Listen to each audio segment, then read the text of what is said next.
Boa tarde, amigos, colegas, pastor Adolfo, doutor Adolfo, muito obrigado também pelo convite. Para mim é uma honra estar aqui com vocês, numa classe tão distinta, né? E para falar de um tema que, entre outros, tem ocupado aí boa parte do meu tempo. Eu tenho um blog chamado criacionismo.com.br. Eu acredito que foi o primeiro blog com essa temática, em língua portuguesa pelo menos, e talvez até em outras línguas, a ser criado com esse perfil, né, de divulgação científica, ciência e religião de uma perspectiva assim mais popular. Quanto tempo, Michelson? 15 anos. Então, é isso que eu ia mencionar agora. Né? Tem 15 anos, e ao longo desses 15 anos, eu acabei fazendo o que a gente chama em jornalismo de clipping, né? Um clipping automático, né? Porque quando você me convidou para essa aula, doutor Adolfo, não foi muito complicado fazer um levantamento, porque eu já tinha isso praticamente registrado, arquivado ali no meu blog. O que eu fiz foi fazer, então, esse levantamento de 15 anos. Eu vou fazer mais do que simplesmente dar a minha impressão de como a mídia popular tem caracterizado Jesus, né?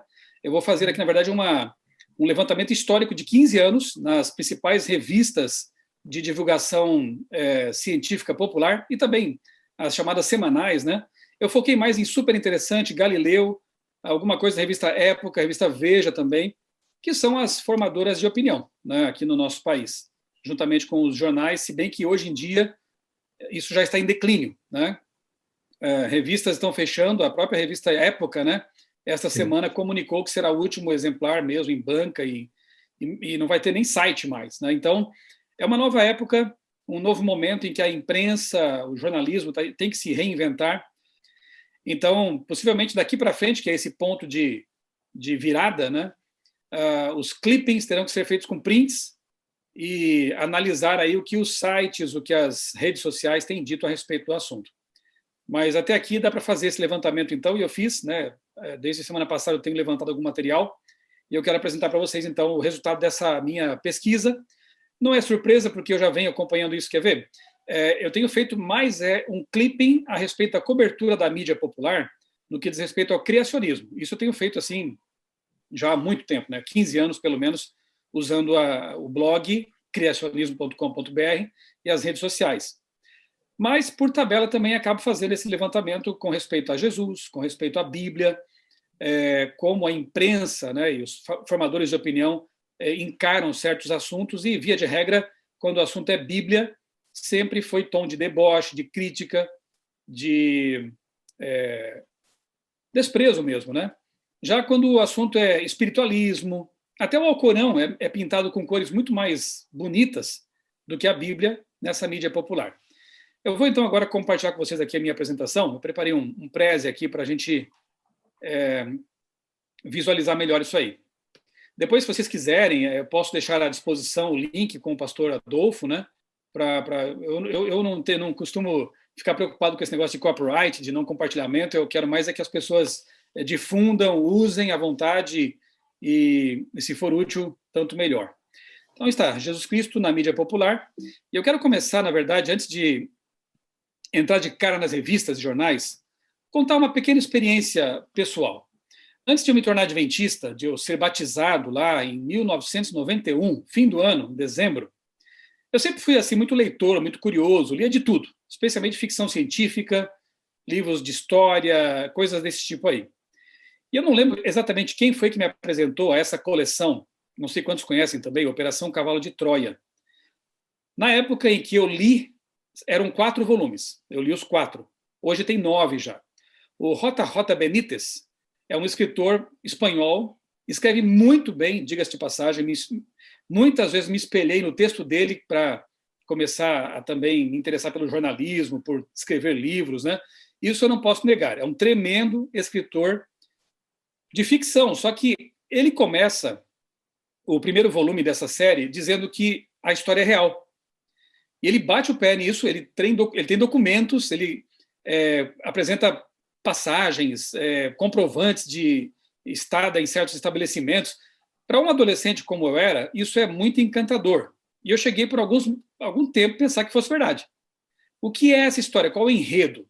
O Benítez, ele diz que um militar e cientista da Força Aérea Norte-Americana, no fim da vida, confiou ao autor, ao Benítez, documentos que revelam a suposta execução de uma experiência que permitiu a uma dupla de militares voltar no tempo quase 2.000 anos e ser testemunha ocular e participante dos últimos acontecimentos ali da vida de Jesus na Terra. E essa experiência, batizada pela NASA de Operação Cavalo de Troia, teria sido realizada sigilosamente em 1973, em pleno coração de Israel. E sabe o que é pior ainda? Ele usa, assim, uma física muito avançada para descrever a possibilidade de viagem no tempo. Então, pensa, junta a ficção científica, viagem no tempo e Jesus Cristo, eu fiquei encantado, né? Devorei esses livros, né? E livros assim com 300 páginas cada um, e como eu disse, eram 4 volumes, né? Fiquei encantado. Não era adventista ainda, estava numa fase de busca. Eu fui darwinista, eu fui marxista, enfim, a minha cabeça era uma bagunça ideológica só, e eu estava ali naquela fase de procura, de busca. Ano seguinte, né, eu acho que 2 anos depois, eu me tornaria adventista, encontraria um adventista no ensino médio, quando cursava química. A história é longa, não vou contar aqui, mas aí começou a mudança na minha vida.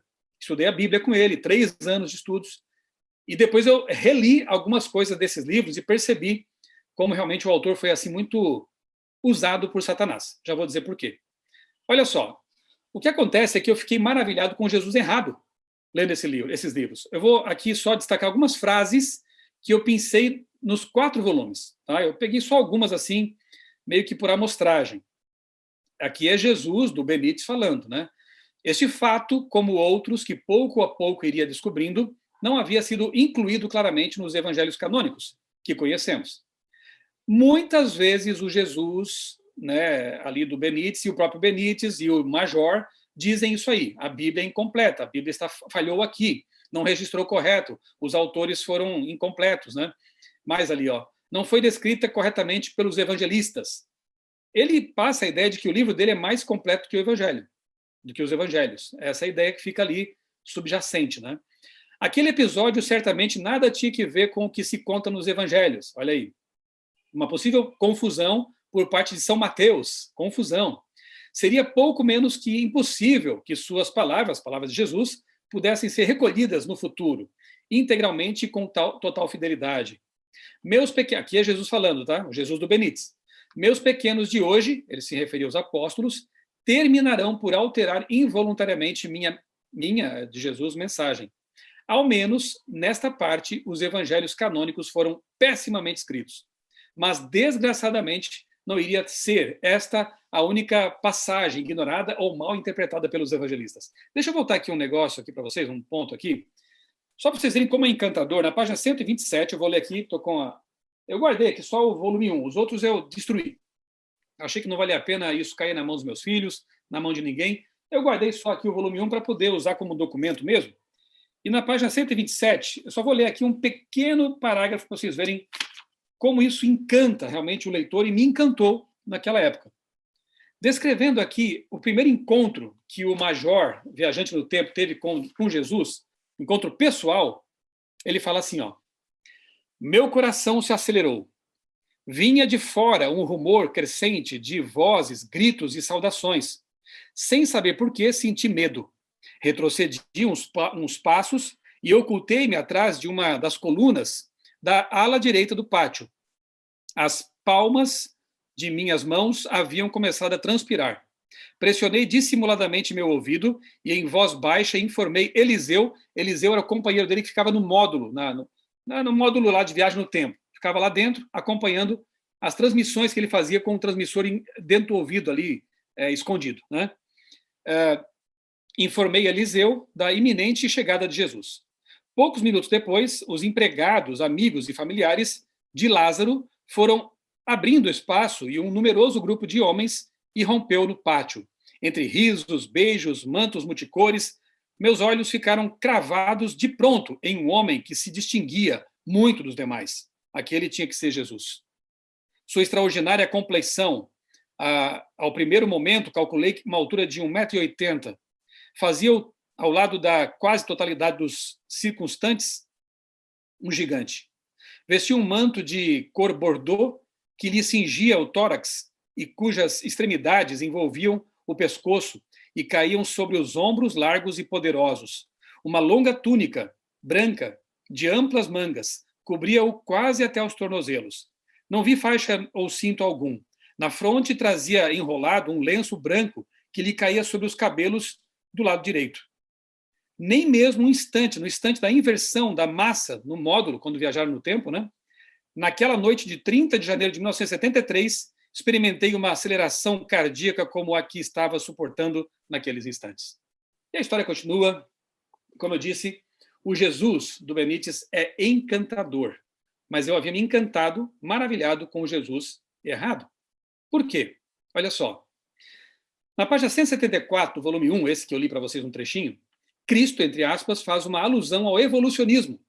Ele diz assim: muito antes que o homem fosse capaz de erguer-se sobre si mesmo, meu pai havia semeado a beleza e a sabedoria na terra.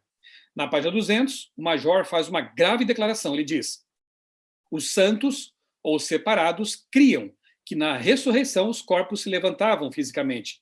E Jesus, em suas afirmações, não se referiu a esse tipo de ressurreição. Ou seja, eu descobri depois de convertido, porque daí eu tinha uma outra cosmovisão funcionando em minha cabeça, que esse Jesus do Benítez é evolucionista, espiritualista e um ET. Porque o Benítez, depois eu fiquei sabendo, né, é um autor que escreve muito sobre ufologia. Ele é encantado por isso. Então, pensem bem como é importante saber que Jesus nós estamos realmente conhecendo, né? E eu quero dizer para vocês já de antemão que esse problema não é só da mídia secular. Nós veremos isso e estamos vendo isso dentro da igreja. E eu vou chegar a esse ponto que, para mim, é o ponto mais importante dessa apresentação, tá bem? Temos que nos maravilhar com Jesus, mas tem que ser o Jesus correto, o Jesus das Escrituras, o Jesus da Bíblia, ok? Outro livro que fez muito sucesso alguns anos atrás, vocês se lembram disso, né? O Código da Vinci, de Dan Brown, afirma umas bobagens sem tamanho ali, como, por exemplo, diz ali o autor, tremendamente sensacionalista, né? Virou filme isso aí, foi uma onda, né? Ele diz que Constantino inventou a divindade de Cristo no Concílio de Nicéia. A gente já ouviu isso também por parte de outros hereges por aí, né? Foi esse concílio que determinou que livros deveriam ser incluídos no Novo Testamento. Jesus casou com Maria Madalena, ele afirma aí também, teve uma filha, e uma organização secreta, é secreta, mas ele sabe e divulgou, né? Uma organização secreta foi encarregada de preservar esse segredo do Jesus verdadeiro. Bom, vários livros foram publicados depois criticando esse autor, como é o caso aqui do Erwin Lutzer, né, que escreveu A Fraude do Código da Vinci, e ele diz assim, o autor aqui, que o livro é um ataque direto contra Jesus Cristo. A igreja e aqueles de nós que o seguem e o chamam Salvador e Senhor, também é um ataque contra nós, então, né? De acordo com o Romance, o cristianismo foi inventado para reprimir as mulheres e afastar as pessoas do sagrado feminino. Brown chega a afirmar que os judeus do Antigo Testamento adoravam tanto o Deus masculino, Jeová, quanto sua correspondente feminina, Shekinah. Olha aí, a que ponto chega o autor. Séculos depois, afirma o autor, a igreja que odeia o sexo e a mulher teria reprimido essa adoração à deusa. Agora pensem, amigos, milhões de pessoas assistiram, leram o livro e outros milhões, né, assistiram no cinema os filmes. Então, que ideia essas pessoas levaram de Jesus, do cristianismo, da igreja? Isso é lamentável, né, para dizer o mínimo. Bom, vamos lá. Agora sim eu vou mergulhar, né, nesse clipping de 15 anos, mas começo dizendo o seguinte, que o Jesus histórico, como é inegável, via de regra, a mídia secular não nega, né? Por exemplo, aqui na Super Interessante de março de 2016, eles afirmam sim a historicidade de Jesus, dizem que ele é citado, né, em textos de autores não cristãos, como nós sabemos, e as evidências de que ele viveu e morreu na cruz são bastante sólidas. Isso é uma revista, como a Super Interessante, não podendo negar o óbvio, que Jesus, o Jesus histórico, existiu. E aqui nessa nota, então, eles disseram o seguinte, ó: há registros de fontes diversas, como as cartas de Paulo dos anos 40 e 50 e os evangelhos feitos a partir de 70 depois de Cristo. O evangelho de Marcos, as datas podem até variar aqui, né? Vamos seguir aqui o que eles dizem, né?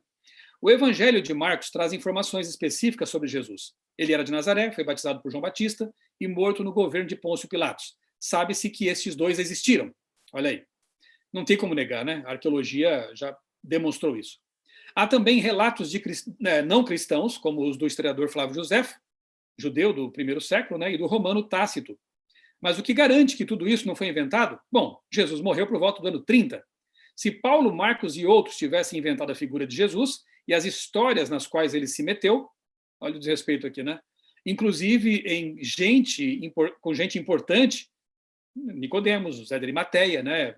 Pilatos e outros, né? Herodes, ninguém teria acreditado. E o relato dificilmente teria chegado até hoje. Além disso, historiadores avaliam que os discursos atribuídos a Jesus nos evangelhos faziam sentido no contexto em que ele vivia. As supostas provas materiais, por outro lado, são outra história. Coroa de espinhos, isso a gente sabe que realmente são relíquias que não tem nada a ver, né? Restos da cruz, ou seja, eu achei uma nota muito racional, muito correta, né?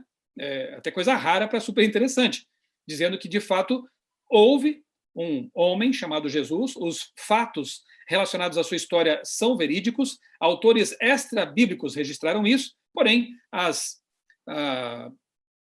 relíquias, né, católicas são totalmente questionáveis. Perfeito, gostei dessa nota. Que bom, né? Porém, agora vem o problema, né? Vamos lá. 2005, façamos agora uma viagem no tempo, né? Dezembro, revista Galileu, que é uma concorrente da Super Interessante, porém pertence à Globo, né? A Super Interessante da Abril e a Galileu da Globo. São concorrentes que têm a pretensão de serem revistas de divulgação científica popular aqui no Brasil. A capa ali é Como Jesus se tornou Deus. E aí, com base num livro chamado Quando Jesus se tornou Deus, o mesmo título, né? Está na capa, de Richard Rubinstein, o jornalista Pablo Nogueira, que é o autor da matéria de capa, ele publicou então o artigo De Jesus a Cristo, que é o título interno, no qual ele afirma que a divindade de Cristo foi afirmada no Concílio de Nicéia, assim como Dan Brown dizia. Lembram? Olha como as ideias vão se sobrepondo, né, e se reforçando nessa imprensa e nessa indústria livreira popular, né? 325 depois de Cristo. Só que a gente bem sabe, né, que quando a gente faz uma rápida verificação aí no Index, né, lá do geral, das obras Anti-Nicene Fathers e da Sources Chrétiennes, que são as obras que têm que ver realmente com o Concílio de Nicéia, forma uma coleção de todos os escritores cristãos mais antigos, inclusive os anteriores à Nicéia, mostra o quê? Quando a gente vê esse índex, que muito antes do concílio, a crença na trindade, isso é bom também de saber para lidar com os antitrinitarianos, né, que falam algumas inverdades por aí. Algumas não, muitas. Então, antes mesmo do Concílio de Nicéia, a crença na divindade triuna já existia, já tinha sido sistematizada entre os cristãos.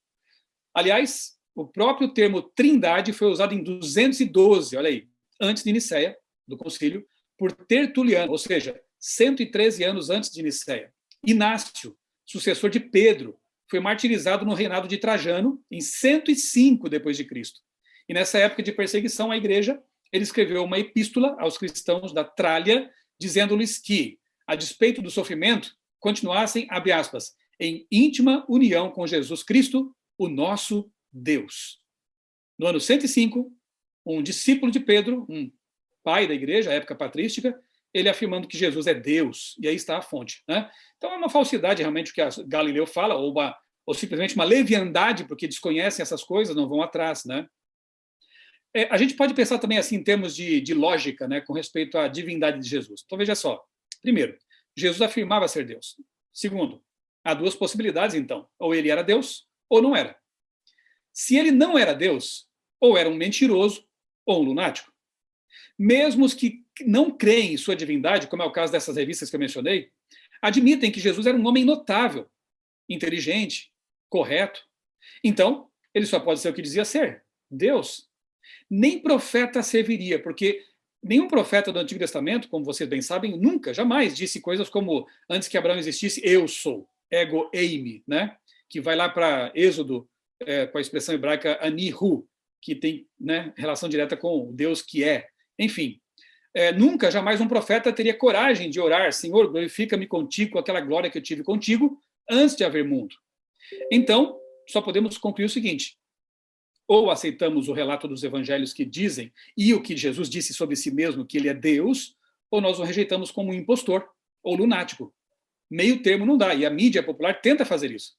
Ah, ele era um sábio, era um profeta. Ora, se ele foi profeta e sábio, não era sábio nem profeta, porque ele parecia mais um louco, me perdoem falar assim, mas se nós analisarmos do ponto de vista apenas humano e ignorarmos as suas autoafirmações, fica muito estranho um sábio dizer aquelas coisas. Eu sou Deus, em outras palavras, né? Então, é o tipo de pensamento que essas que essa mídia popular não se dá conta, né? Revista Época, 19 de dezembro de 2007, eu não encontrei a capa dela, né, aqui, para colocar, mas a data é essa. No texto A Construção de Cristo, mais uma vez dizendo que ele foi construído, a imagem dele foi construída, né? O jornalista Ivan Padilha tenta explicar como um profeta, abre aspas aí, um profeta entre dezenas de pregadores da época conseguiu a façanha de espalhar sua mensagem a todos os campos do mundo. Não pode, né? Um mero profeta, um mero curandeiro, mudar a história, dividir o calendário em duas partes, né? Então, a época cita o historiador Alan Dundes, da Universidade de Berkeley, para quem relatos como o nascimento virginal de Jesus são apenas mitos. Ele é autor do livro In Quest of the Hero. Dundes diz, nesse livro, ter encontrado 17 pontos em comum entre os evangelhos e outros mitos, e afirma que muitos dados biográficos de Jesus foram adaptados pelos evangelhos como forma de criar uma atmosfera épica. Totalmente falso, com todo respeito a Dundes. E aqui nessa matéria, eu não vou ter tempo de abordar todos os tópicos que eu estou levantando aqui, eu vou deixar várias janelas abertas e não vou conseguir fechá-las. Mas eu vou dar indicações de leitura. Então, aqui, no meu blog outraleitura.com.br, que é o meu outro blog mais aberto, não é só de criacionismo, né? Vá ali ao buscador, aqui, né, no pesquisar, e digite depois esse título aí, ó, Jesus Cristo, um plágio. Aí a nossa amiga Marina Garner Assis, que é doutoranda em filosofia da religião nos Estados Unidos, ela escreveu na época, a meu pedido, uma resenha crítica de um documentário que estava incomodando muita gente, chamado Zeitgeist. Em 2007, né, ele foi lançado. E esse documentário, Zeitgeist, apresenta essa mesma ideia, de que Jesus seria um plágio de mitologias antigas, de mitos antigos, né? Só que quão antigos são esses mitos? Por exemplo, se a gente pegar aqui o mito de Krishna, ele é posterior a Jesus. Se a gente pegar o mito de Osíris, né? Porque o que eles dizem é assim, ó, Jesus ressuscitou e outras divindades também. Jesus teve o nascimento virginal e outras divindades também, então foi uma cópia. Só que, pera lá, eu estava dando uma analisada nesses mitos e, por exemplo, eu não recordo agora qual é a divindade egípcia, que foi assim, ele foi morto e picado em pedaços por outro deus. Aí a mãe dele, se não me engano, a Ísis, foi lá e colou esses pedaços e ele volta à vida, mas é quase como um zumbi ou coisa parecida, né? Um Frankenstein. Acontece basicamente a mesma coisa com todas as divindades. Uma volta à vida com a ajuda de alguém, mas assim, o próprio corpo que foi destruído foi recomposto ali de alguma forma. No caso do nascimento virginal, o que acontece é assim, Zeus, ele se apaixonou por uma virgem lá, humana, ele vem, tem relações com ela e ela tem um filho. Não tem nada a ver com o relato dos evangelhos. Primeiro, que os relatos dos evangelhos narram o fato sem a participação de um homem. Essa diferença é básica. O que acontece é que esses autores pagãos, eles se valem de mitos pagãos e focam nas semelhanças e esquecem as tremendas diferenças, né? Então, no caso de Jesus, não houve nenhum intercurso sexual para que ele nascesse. Jesus ressuscita dos mortos pelo seu próprio poder. E há muitas outras diferenças. Então, eu convido vocês a lerem depois esse texto aí, em que a Marina, ela realmente acaba com essa ideia de que Jesus seria um mito plagiado de outros mitos, né? Isso infelizmente, é lamentável. O conhecido livro História dos Hebreus, né, de Flávio Josefo, é um autor para se considerar, porque é um autor não bíblico e também não cristão, é um judeu, do primeiro século, né, lá nos primórdios mesmo do nascimento do cristianismo. Ele escreveu na página 418 da edição que eu tenho aqui em casa, pode ser que a sua edição seja uma outra paginação, mas ele fala assim: nesse mesmo tempo apareceu Jesus, que era um homem sábio. Se todavia devemos considerá-lo apenas um homem, olha que interessante, ele abre margem para até aceitar Jesus como Messias aqui. Tanto suas obras eram admiráveis. Era o Cristo, ele afirma aqui, né? Os mais ilustres da nossa nação acusaram-no perante Pilatos e ele fê-lo crucificar. Os que o haviam amado durante a vida não o abandonaram depois da morte. Ele lhes apareceu ressuscitado e vivo no terceiro dia, como os santos profetas o tinham predito. Olha que interessante. Uma fonte extra-bíblica afirmando não só que Jesus existiu de fato, como o autor suspeitava e tinha grandes motivos para aceitá-lo como o próprio Messias. Alguém que ressuscitou dos mortos. Isso é muito interessante, é um testemunho muito forte, né? Avancemos aqui. Abril 2008, de novo a revista Galileu, com a matéria de capa: por que Cristo teve que morrer? E será que ele ressuscitou? Olha aí, né?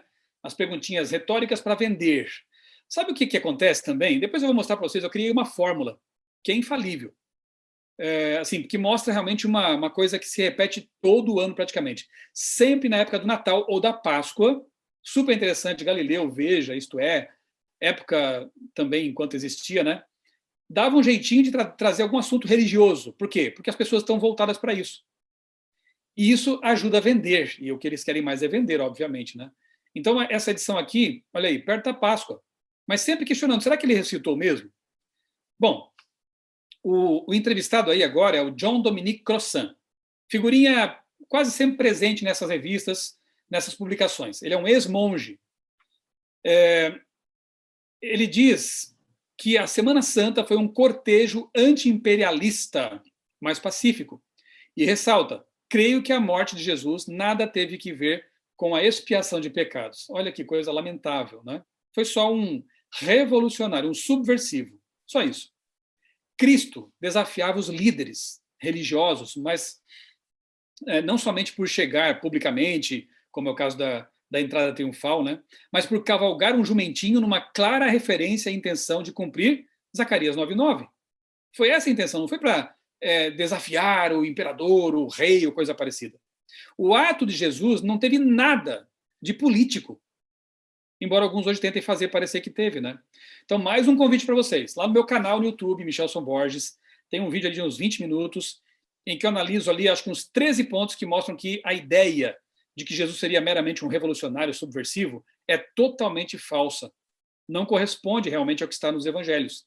Então, por favor, leiam lá. Jesus nunca quis destruir a autoridade do templo, ele expulsou os vendilhões de lá. Jesus nunca se insurgiu contra autoridades humanas. Na verdade, ele dizia: dai a César o que é de César e a Deus o que é de Deus. O seu reino era eterno, era de outra natureza. É lamentável que alguns, hoje em dia, com visão política enviesada, tentem trazer Jesus para o lado deles e pintá-lo como um revolucionário. Tem muita gente que, como eu na adolescência, está se apaixonando, se maravilhando com um Jesus falso, um Jesus político, coisa que ele não é. Veja como faz falta realmente, né? Como faz falta um estudo detido das Escrituras, porque são elas que testificam dele, do Messias, de Jesus. Sem elas, e banhados numa visão espiritualista, ficcional ou mesmo política, podemos prestar um desserviço e pintar um Jesus, ou encarar um Jesus, ver um Jesus, imaginar um Jesus totalmente equivocado, longe da realidade. De novo, a revista Galileu, agora é setembro de 2008, Reconstruindo Jesus. Pesquisadores revelam novas teorias, sempre assim, né? Novas teorias, novidades, a verdade agora. Jesus era analfabeto, sabiam disso? É o que eles dizem aqui. Só que eles esquecem que Jesus leu nas escrituras a Torá, né? Aliás, um garoto, né, judeu, para poder participar do Bar Mitzvah e para poder ler na sinagoga, tinha que saber ler, obviamente. Outra situação em que Jesus lá escreve na poeira do templo, das escadas do templo, na areia, né? Como ele é analfabeto, né? Então, eles simplesmente não leem a Bíblia e acreditam no que alguns historiadores aí, liberais, sempre liberais, né, dizem em livros novos, em pesquisas novas e coisa parecida. Né? Sempre é novidade. E ignoram o que os evangelhos dizem. É lamentável isso, né? Bom, vamos avante. Novamente a revista Galileu, agora 2008, junho. O título da capa era, eu não consegui também localizar a capa, mas está aqui o título: Distorceram as palavras de Jesus. Matéria totalmente baseada no livro de Bart Ehrman. Conhecem essa figura? Um ex-evangélico, hoje assumidamente agnóstico. E, bom, eu sou jornalista e eu sentiria vergonha de fazer uma reportagem unicamente ouvindo só uma fonte. E é o que eles basicamente fazem aqui nessa matéria. Quando muito, ouvem mais um ou outro, só que da mesma linha. Teólogos liberais, da alta crítica, né? E por aí vai. E o Ehrman escreveu esse livro aí, o que Jesus disse e o que Jesus não disse. Na época era o lançamento. A Galileu embarcou na onda, fez uma reportagem com base no lançamento do Ehrman, que diz assim, a matéria, né?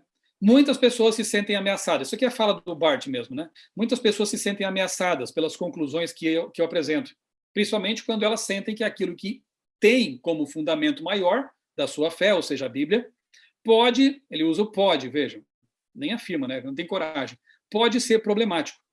Por outro lado, posso dizer que muitas pessoas religiosas acharam a minha visão libertadora. Imagino quais são essas pessoas, né? Com isso, elas compreenderam que a fé em Deus não se baseia nas palavras espalhadas em um livro, mas sim na experiência pessoal de cada um que cada um tem com Deus. Já ouviram esse tipo de coisa por aí?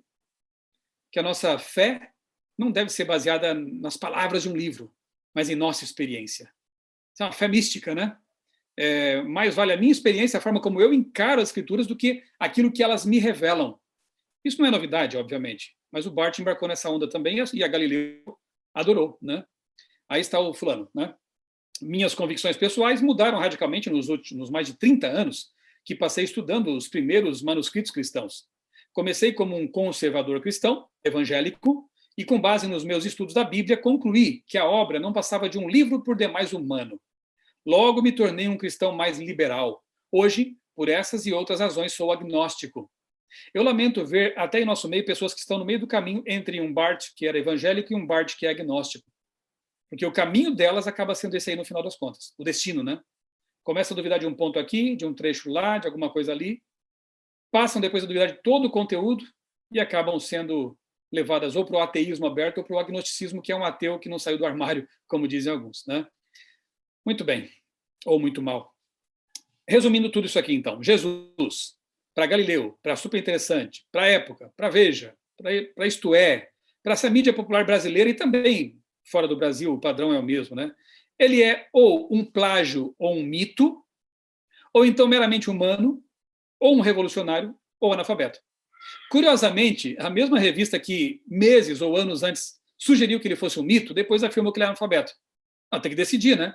Ou não existiu, ou era isso ou aquilo, né? Então eles não têm uma coerência, na verdade.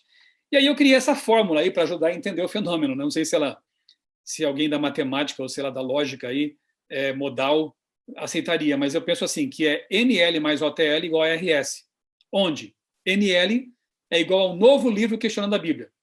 OTL, opinião de 2 ou 3 teólogos liberais. RS, reportagem sensacionalista vendedora. Eu percebi esse padrão em todas elas, ok? Sempre usando um novo livro como gancho jornalístico, uma nova descoberta questionadora, alguma coisa assim. Depois eles levantam aí 2, 3 no máximo, 2 ou 3 fontes para falar da entrevista. Nunca entrevistam um teólogo conservador, né? Sempre são os liberais. E aí você tem na mão uma reportagem bomba, né? Uma reportagem que vai vender muito, porque ela é alarmista, sensacionalista e questiona aquilo que já está tão bem estabelecido. Ok. Por exemplo, né? Aí capas mais recentes, a verdadeira Maria. Agora sim, não a da Bíblia é falsa. Nós é que temos sempre a verdade. A verdadeira Maria. A outra capa, as 3 faces de Maria Madalena. Agora sim, que bom que a Super apareceu para nos dizer quem era essa personagem também. Outra aqui da Super Interessante, 2011, olha aí. Os Anos Ocultos de Jesus. Prato cheio, numa mídia sensacionalista. Isso aqui vai ser ótimo. Os anos de 12 ali, né, 13 anos, até a vida adulta dele começando seu ministério público. Ali ninguém tem registro sobre isso, então nós vamos falar um monte de coisa sobre isso. Ótimo. 2012, dezembro, aí de novo, né, época do Natal. Jesus, a verdade por trás do mito. Agora sim, nós temos a verdade. Nas 2 matérias, separadas por 1 ano só, menos que isso, quer dizer, um pouco mais que isso, o entrevistado é o mesmo, John Dominique Crossan, lembram dele? Aquele padre, né, ex-padre, que se tornou também um liberal e um agnóstico, enfim, né, cofundador do famoso Jesus Seminar, aquele seminário que só ensina realmente aquilo que os liberais adoram, né? Apesar do nome Jesus Seminar, é contra Jesus, na verdade. Então, a mesma fonte, sempre as mesmas coisas, é mais do mesmo, né? Quando não é o desrespeito aberto mesmo, né? Revista Playboy, em 2010, de Portugal, coloca na capa aí, para homenagear Saramago, estão aí humilhando, né? Estão aí debochando, uma blasfêmia, colocando Jesus ali como uma mulher seminua. Revista Veja, de setembro de 2012, a capa não tem nada a ver com a matéria, mas essa é a capa daquela edição. A matéria dizia o seguinte, ó: a esposa de Jesus, um papiro que sugere a existência de uma mulher de Cristo, pode revolucionar o estudo do cristianismo. Só que, gente, é um papiro bem posterior, tá? É um fragmento de 4 centímetros, mais 5 centímetros, assim, é bem pequeno. Um fragmento gnóstico, ok? posterior aos evangelhos, bem posterior, escrita em copta, que era a língua antiga do Egito, lá na região mais norte do Egito, né? Veja, é um absurdo você usar um fragmento de pergaminho gnóstico para querer derrubar os evangelhos tão bem fundamentados. Aliás, na época eu vi no Twitter, eu não lembro de quem é a frase, eu não me encontrei, infelizmente, eu coloquei autor desconhecido. Se alguém encontrar, crédito para ele. Porque ele disse assim, ó, contra fatos não há fragmentos. E o fato aí é mais de 5.000 manuscritos bíblicos, né? Gostei dessa frase. Contra fatos, mais de 5.000 manuscritos bíblicos, não há fragmentos. Ainda mais se for gnóstico e posterior aos evangelhos. Mas a mídia adora essas coisas, como eu já mostrei para vocês aqui, né? Ok. E para concluir essa clipagem que eu fiz aí de 15 anos, né? Bem rapidamente, tem muita coisa a mais, mas o padrão seria o mesmo, seria chovendo molhado aqui com vocês. A super interessante 2003, dezembro, sempre dezembro, né? Ou Páscoa, trouxe na capa o título estrondoso: São Paulo traiu Jesus? Eles são espertos, colocam sempre uma perguntinha para não afirmar categoricamente, assim, quem sabe ofender os leitores. Eles colocam uma perguntinha retórica, você vai ler a matéria e eles afirmam. Sim, Paulo distorceu as palavras de Cristo. Paulo atraiu para si a liderança do movimento nascente. Paulo foi praticamente um herege. Basicamente é isso que essa matéria afirma com respeito a Paulo. Mas aí vem aquele ponto, e daqui para frente eu quero caminhar para essa reflexão com vocês, que me deixa muito mais triste, porque ver isso na mídia de fora, secular, com pessoas aí em um mundo que jaz no maligno, né? É até normal, é de se esperar. Satanás odeia a história de Cristo, odeia a figura de Cristo, ele não quer que ninguém o encare como Salvador e Senhor, ele quer que as pessoas o vejam, porque não tem como não vê-lo, né? Porque ele existiu, mas então que seja apenas um revolucionário, um espiritualista, um analfabeto, um mito copiado, qualquer coisa assim. Não pode ser o Salvador. Bem, o que me entristece é ver na igreja esse tipo de fenômeno também acontecendo, né? E eu escrevi recentemente em meu blog um artigo, não sei quantos leram aí, mas sei que o convite, Adventistas dando ouvidos a falsos ensinamentos. Eu vou minimizar aqui a minha tela, porque eu quero abrir uma outra. Eu já deixei aqui o meu blog aberto nesse artigo. Adventistas dando ouvidos a falsos ensinamentos. Então, eu começo aqui com o texto de Paulo a Timóteo, em que ele diz: pois virá o tempo em que não suportarão a sã doutrina, pelo contrário, só se rodearão de mestres, segundo as suas próprias cobiças, como que sentindo coceira nos ouvidos. Estes se recusarão a dar ouvidos à verdade, entregando-se a fábulas. Muito bem. Mestres segundo seus ouvidos, né, segundo suas inclinações, segundo suas vontades. Depois eu cito aqui Atos 22, 14 a 16, o Deus de nossos pais de antemão ti, ou seja, Paulo, designou para que conheças a sua vontade e vejas aquele justo e ouças a voz de sua boca. Paulo ouviu, segundo o Dr. Lucas, ensinamentos diretos de Cristo, da boca do Senhor, né? Para que fosse a testemunha dele em todos os cantos aí, né? Das coisas que tens visto e ouvido, ou seja, Paulo era um profeta, então. Ele viu e ouviu diretamente de Deus. Depois, aqui em Atos 26, né, 16 a 18, eu grifei partes assim que eu achei mais interessantes do texto, mais a ver com o que eu quis abordar aqui, né? Então, olha, eu apareci a você para constituí-lo ministro e testemunha, tanto das coisas que você me viu, em que você me viu, como daquelas pelas quais ainda lhe aparecerei. Jesus dizendo que eu apareci para Paulo e apareci mais vezes e ensinei meu discípulo, meu apóstolo, né? Enfim, nós sabemos disso. E aí, depois eu cito aqui Ellen White, em que ela menciona que, no Desejar das Nações, que Paulo passou 2 anos, né, na Arábia, no deserto da Arábia, sendo ensinado diretamente por quem? Por Jesus. Então, ele não ficou em desvantagem nenhuma em relação aos apóstolos que andaram 3 anos e meio com Jesus encarnado. Ele recebeu ensinamentos diretamente de Cristo, ok? Aqui diz Ellen White que o fundamento de sua fé era a segura palavra da profecia. Ok? Ela diz mais coisas aqui fantásticas, como, por exemplo, ó, aqui nesse trecho que eu grifei aqui, itálico, ó, recebeu instrução da fonte da verdade. Quem é? Jesus. Jesus comungou com ele e confirmou-o na fé, conferindo-lhe uma rica medida de sabedoria e graça. Esse é o apóstolo Paulo. Como assim Paulo traiu Jesus? se ele foi educado diretamente por Cristo, se ele amou Jesus até o fim, deu a vida por Jesus. Mas aí, o que eu citei aqui depois foi uma fala muito infeliz. E aqui eu quero me referir à fala, e não à pessoa, né? A pessoa eu respeito, mas a fala dele eu não posso aceitar como provinda de um cristão, o ex-pastor presbiteriano Caio Fábio. Eu não vou nem ler porque chega a machucar a gente, porque ele fala aqui coisas como Paulo estava equivocado, Paulo escreveu errado, eu que vivo hoje, né, na época da Bíblia, sei mais que ele, porque eu li mais coisas que Paulo, e por aí vai. É uma série, enfim, ele diz que quem crê na Bíblia é um herege, na Bíblia toda. Eu já vou dizer por que ele fala isso e por que alguns estão bebendo essa fonte falando a mesma coisa, né? Enfim, aqui prossegue o texto, depois eu quero que vocês, se possível, deem uma olhada nisso aí, né? Eu vou voltar aqui para o meu Prezi. Eu vou usar apenas um exemplo pontual de como Paulo pode ser incômodo para muitas pessoas. Eu vou usar aqui um artigo do Dr. Milton Torres, vocês conhecem bem, né? Ele tem um pós-doc em literatura antiga, clássica, professor do curso de tradutor e intérprete do NASP, enfim. Nesse artigo aqui, que está disponível por aí, a evidência linguística e extralinguística para a tradução de arsenokoitai, essa palavra grega aí, ele analisa então 1 Coríntios 6:9 e 1 Timóteo 1:9 e 10. Esse artigo está publicado na revista Hermenêutica, lá do IAN, ou da FADBA, né, volume 12, número 2, e aí estão as páginas. Muito bem.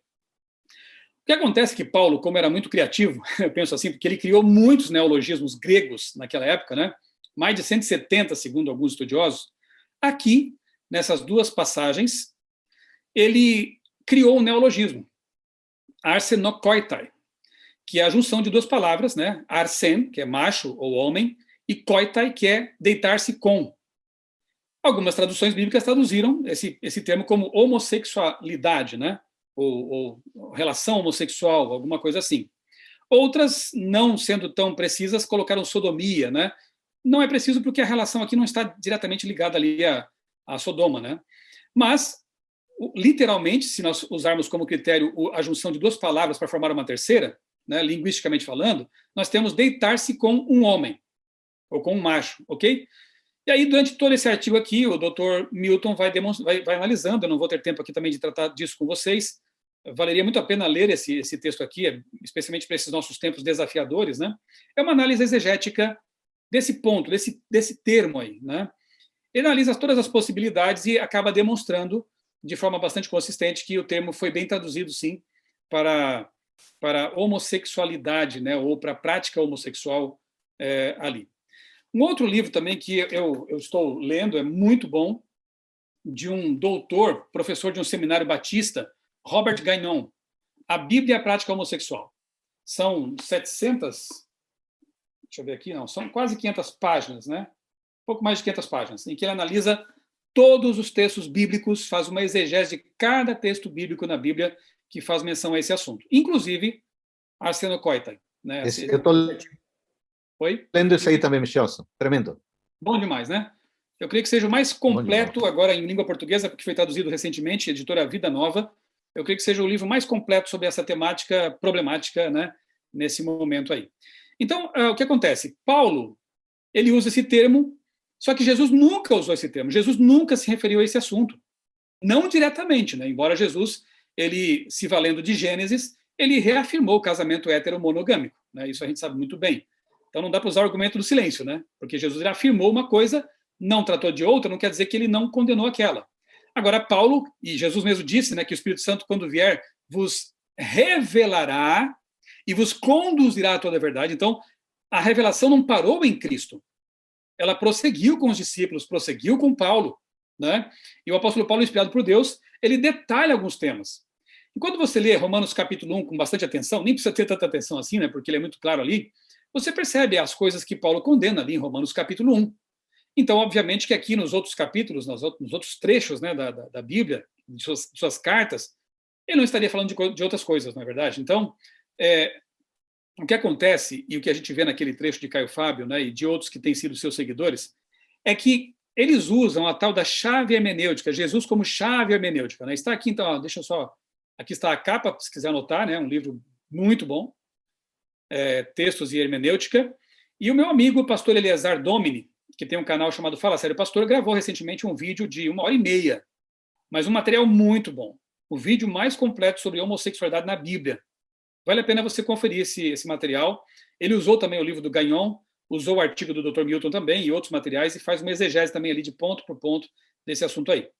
Então, o que está acontecendo é a gente está vendo um fenômeno assim bastante complicado, que é chamado de Jesus como chave hermenêutica. Existem várias chaves hermenêuticas. E também gravei no meu canal com o pastor Eleazar um vídeo em que a gente analisou essa questão da chave hermenêutica. Se você quiser depois pesquisar lá, no meu canal no YouTube tem lá. É só colocar no buscador chave hermenêutica, você vai achar essa nossa conversa. Chave hermenêutica das alianças, né? Tem chave hermenêutica com outros nomes, e é essa aí que é Jesus. Então, somente aquilo que Jesus disse e ensinou é que eu aceito nas Escrituras. Se houver algum trecho dela ou alguma fala de outro apóstolo, discípulo, autor, mesmo que inspirado, mas que não esteja respaldada por aquilo que Jesus disse e ensinou, eu não aceito. Então, no caso, aquilo que Paulo falou sobre homossexualidade, por exemplo, eu rejeito. Aquilo que Paulo falou sobre outras questões também que não estão claras no Evangelho, eu rejeito, porque ele não está sendo aprovado pela chave hermenêutica Jesus. Ok? Creio que isso não seja novidade para vocês também, mas por que eu toco nesse ponto? E qual é a relação disso com tudo que eu já falei até agora? Tem muita gente seguindo um Jesus que não é o Jesus das Escrituras. Eles estão como que neutralizando Jesus. Estão como que, me perdoem a expressão, ela é meio forte, mas quase que emasculando Jesus. Um Jesus sem poder, um Jesus sem força, um Jesus não enérgico. Jesus era amor, claro. Jesus era misericórdia e compaixão, claro, mas também foi firme quando precisou ser firme e será firme para destruir o pecado neste mundo. Mas há pessoas que estão idealizando um Jesus que não corresponde às Escrituras porque rejeitam as Escrituras. Mas ele mesmo disse, examinais, aí no caso, né, conversando com aqueles fariseus, né, e os repreendendo, mas ao mesmo tempo afirmando uma verdade, examinai as Escrituras, vocês examinam as Escrituras porque elas testificam de mim. Aliás, examinam porque cuidam que elas têm a vida eterna e elas testificam de mim. Então, se eu quero conhecer o Jesus verdadeiro, eu não posso apenas basear isso na minha experiência subjetiva. Eu preciso conhecer o Jesus das Escrituras e começar por Gênesis e ler até o Apocalipse. Aí sim, eu conhecerei uma Bíblia cristocêntrica que revela muitas facetas de Jesus, em suas tipologias, em suas histórias, em suas parábolas, não é? E claro que em Paulo também, esse homem que amou tanto o mestre, como eu disse, que deu a vida por ele. Eu não posso me estender nisso aqui, então eu vou terminar com dois textos, duas citações, uma citação, eu dividi em duas partes aqui, de Ellen White, um livro Mensagens Escolhidas. Prestem bem atenção nesse raio-x que ela faz de nosso tempo. Disse a senhora White: tomo a Bíblia tal como ela é, e como a palavra inspirada. Creio nas declarações de uma Bíblia inteira. Levantam-se homens que julgam ter alguma coisa a criticar na palavra de Deus. Eles a expõem diante de outros como prova de superior sabedoria. Esses homens são, muitos deles, inteligentes, instruídos, possuem eloquência e talento. Homens cuja vida toda é desassossegar espíritos, ou seja, perturbar a mente das pessoas, né? Quanto à inspiração das Escrituras. Influenciam muitos a ver segundo eles próprios veem. E a mesma obra é transmitida de um para o outro, da mesma forma que Satanás designou que fosse. Até que possamos ver plenamente o sentido das palavras de Cristo. Quando, porém, vier o Filho do Homem, porventura achará fé na terra? Irmãos, nenhuma mente ou mão se empenhe, né, em criticar a Bíblia. É uma obra que Satanás se deleita que qualquer de vós faça. Mas não é obra que vos designa. Não é obra a vós designada pelo Senhor. Os homens devem deixar que Deus cuide de seu próprio livro, seus oráculos vivos, como ele tem feito por séculos. Eles começam a pôr em dúvida algumas partes da revelação. Olha aí, alguns trechos de Paulo, algumas questões ligadas ao Antigo Testamento, Levítico ali, quem sabe, né? Algumas partes eles colocam em dúvida. E acham falhas nas aparentes incoerências dessa e daquela declaração. Começando em Gênesis, eles rejeitam aquilo que julgam questionável. E sua mente os leva adiante, pois Satanás levará a qualquer extensão a que eles o sigam em sua crítica e vejam alguma coisa de que duvidar em todas as escrituras. Bart Ehrman, John Dominic Crossan e outras figurinhas carimbadas na mídia popular trilharam esse caminho perigoso. E hoje não creem mais nada. São críticos daquilo que estudavam antes com muito amor, talvez até. Suas capacidades de crítica são aguçadas pelo exercício e não podem repousar em nada com certeza. Procurais raciocinar com esses homens, mas é tempo perdido. Eles exercerão sua capacidade de ridículo, mesmo sob a Bíblia. Tornam-se até zombadores e ficariam surpreendidos se os fizesseis ver as coisas por esse aspecto. Irmãos, apegai-vos à Bíblia, tal como ela reza, como ela diz, como ela fala, como ela apresenta as verdades.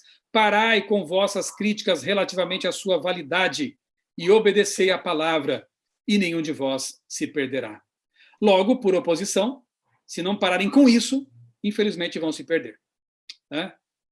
O que diz mesmo João 17,3, meus queridos amigos, pastores, irmãos? É um texto muito sério, deveria ser levado em conta e com muita seriedade.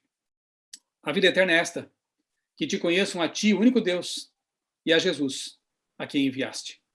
É vital conhecermos o Jesus verdadeiro, o Jesus das Escrituras, não o Jesus da mídia, não o Jesus dos romances, não o Jesus dessa chamada alta crítica, né? Como era chamada, não o Jesus da teologia liberal, não o Jesus mutilado de chaves que só servem para cortá-lo em pedaços, mas o Jesus de toda a Bíblia. Esse é o Jesus que eu conheci quando me tornei adventista do sétimo dia. É esse Jesus a quem eu quero servir até o fim da minha vida, até onde Deus me permitir. E é esse Jesus que eu quero em breve contemplar face a face, abraçar e agradecer por tudo que fez por mim. É isso, meus amigos.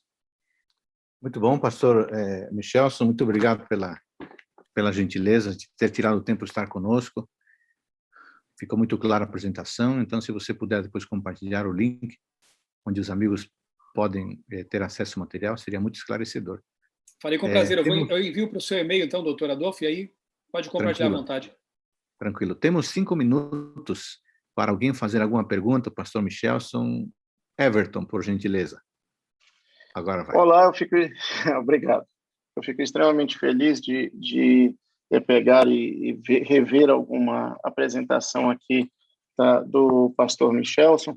E eu gostaria, rapidamente, se o senhor pudesse pegar e falar o seguinte, sobre, assim, nós temos uma disputa de narrativas, né? E mais do que, assim, as pessoas tentam aproximar Jesus, fazer uma técnica de aproximar Jesus, mas, ao mesmo tempo, imputando a eles características que são nossas. Você já falou aí sobre a questão do Jesus revolucionário, né? E muitas vezes nós temos visto aqui. Então, assim, tem uma disputa de narrativas em relação a querer aproximar Jesus, principalmente das novas gerações, e colocam imputam a ele algumas características que são nossas. Então, é o Jesus revolucionário, é o Jesus rebelde, é o Jesus que, em algum tempo, eu falo isso daí com tristeza também, né? Na década de 80 era o Jesus homossexual, era o Jesus que tinha a tentação carnal, como na última tentação de Cristo. Então, nós vimos uma disputa muito grande. Então, eu queria só que o senhor comentasse rapidamente, se fosse possível, o seguinte: os extremos. Nós estamos aqui com uma juventude, nós estamos aqui com uma membresia, que ela fica entre esse extremo desse Jesus aí que você já pegou e já descreveu, esse Jesus com todas essas características atuais, e tem um outro Jesus, que é aquele Jesus católico, que também difere da nossa teologia. Muitas vezes nós, por nos protegermos, né, dessa representação ruim, acabamos indo para uma outra representação que não nos ajuda. A minha pergunta é a seguinte: a primeira, como você vê essa situação, principalmente na igreja e principalmente em relação aos jovens? A segunda, quais fontes, fora logicamente aquelas fontes oficiais que nós temos, e também da Bíblia em si, que você veria que mais se aproximam na descrição de Jesus dentro da mídia de um momento mais respeitoso. Se você vê alguma possibilidade disso daí. Boa observação, doutor Everton, porque a gente, muitas vezes, para fugir de um extremo, acaba caindo no outro, né? Eu me lembrei, enquanto você falava, do meu tempo de católico mesmo, né? A visão que tínhamos de Jesus era tão distante, tão fria, que eu preferia conversar com Maria. Olha que coisa, né? Porque ela é boazinha, ela é mamãe, né? Ela fala com a mãe que o filho atende, né? Aquelas coisas, né? Então, eu só realmente pude conversar com Jesus de maneira aberta, franca e maravilhosa quando eu conheci o Jesus da Bíblia mesmo. E isso eu devo aos adventistas, porque foi com o estudo bíblico que eu pude conhecer o Jesus do Apocalipse comparado com o Jesus dos Evangelhos, com o Jesus prefigurado lá no Antigo Testamento. Era o cordeirinho que morreu no lugar de Isaac, era o Senhor dos Exércitos. Ele é tudo isso e muito mais. Foi a Bíblia que me deu essa visão, e eu não estou dizendo que a minha visão é completa, nunca será completa, né? Jesus é maravilhoso, ele é infinito, mas foi a Bíblia que me ajudou a ver um Jesus bondoso, no colo de quem eu podia me aninhar, mas também um Jesus que ia me defender com vigor e força, porque ele é o Senhor dos Exércitos, porque ele é o Deus cujos olhos são chamas. Essa junção de características me ajudou a compor uma ideia mais completa desse Jesus maravilhoso. Então, nós temos que realmente tomar esse cuidado, e eu louvo a Deus por cursos como este aqui, e pela matéria de Cristologia, que justamente foi uma das matérias que mais me encantaram no mestrado, quando estudei aí. O pastor Amin Rodor nos deu a matéria de Cristologia. Foi, olha, bebi da fonte assim de maneira maravilhosa, né? Meus olhos se abriram para muitas outras coisas. Essa matéria deveria ser transformada em sermões, queridos amigos, né? Vocês devem anotar aí coisas e transformar em sermões, pregar mais sobre Jesus, mais sobre o Espírito Santo, né? Estimular nossos jovens a lerem aí o livro O Libertador, nova capa, a linguagem atualizada. O Desejar das Nações é a melhor forma de você realmente ter uma noção bíblica, ideal de Jesus. Um livro que eu li no passado também, de um autor secular, quer dizer, não é secular, ele é cristão, né? O Philip Yancey. Philip Yancey é um jornalista cristão americano, e ele escreveu um livro com o título Jesus que eu nunca conheci. É uma experiência bem interessante, ele passou por essa experiência de ter um Jesus idealizado, e depois ele acabou compreendendo mais sobre Jesus na Bíblia. E ele traz alguns insights interessantes ali. Até já fiz sermões com base nesse livro. Eu diria que aí é um bom começo, doutor Everton, né, para a gente ter uma visão mais equalizada. E uma vez que nós tenhamos essa visão, por favor, não guardem esse conteúdo maravilhoso que vocês estão tendo aí nesse curso só com vocês, né? Transformem tudo isso em artigos, em sermões, em palestras. E nós somos devedores, né? Eu entendi que quando eu fiz lá meu mestrado, meus estudos em teologia, tudo que eu faço com o apoio da igreja, eu me sinto um grande devedor da igreja. E eu procuro devolver isso de muitas formas. Eu creio que esse deve ser o nosso espírito, né? Devolver para a igreja. Então, agora, se vocês estão apaixonados pelo Jesus verdadeiro, encantem os irmãos com essa paixão, com essa experiência, não só a experiência, mas baseada nas Escrituras. E cuidemos, como disse o Dr. Everton, com os extremos, porque senão poderemos fugir do Jesus materialista ali, do Jesus revolucionário, e quem sabe acabar indo para o extremo do Jesus idealizado, Jesus tão divino que nem homem é, né? Não que fosse ruim ser divino, claro, mas um Jesus que não se relacionou, um Jesus transcendente, não imanente. Então, precisamos desse equilíbrio, sem dúvida.